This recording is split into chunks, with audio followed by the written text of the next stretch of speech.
নিয়েছি পুঁই শাক। আগেই বলেছি আমার একটা ছোট্ট বাগান আছে, বাগানে অনেক কিছু হয়েছে, লঙ্কা, বেগুন, কচু, অনেক অনেক কিছু হয়েছে।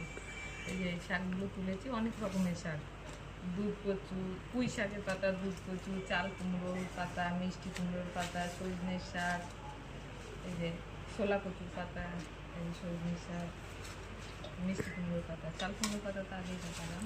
অনেক কিছু শাক হয়েছে বাগানে।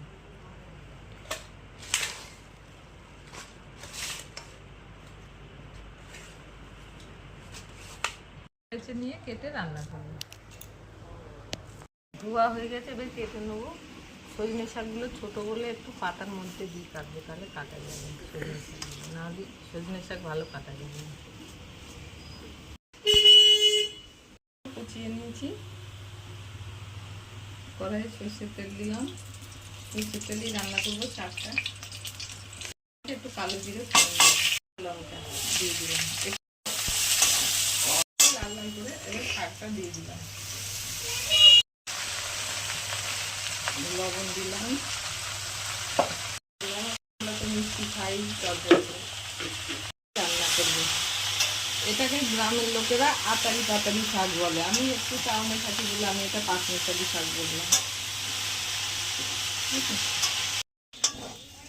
নাড়াচাড়া করছি, অনেকক্ষণ ধরেই নাড়াচাড়া করে সর্ষের তেল দিয়ে দেবো ওপর দিয়ে। একটু কাঁচা লঙ্কা, পেঁয়াজ, গরম ভাতের সাথে খেলে এই পাঁচমিশালি শাকটা দিয়েই ভাত খাওয়া হয়ে যাবে, আর কোনো কিছু লাগবে না। গ্রামের লোকেরা এটাকে কিন্তু আতারি পাতারি শাক বলে, আমিও বলি, কিন্তু আমি এখন বাড়িতে থেকে তুললাম, পাঁচমিশালি শাক বললাম। হয়ে গেছে, নামিয়ে নিচ্ছি।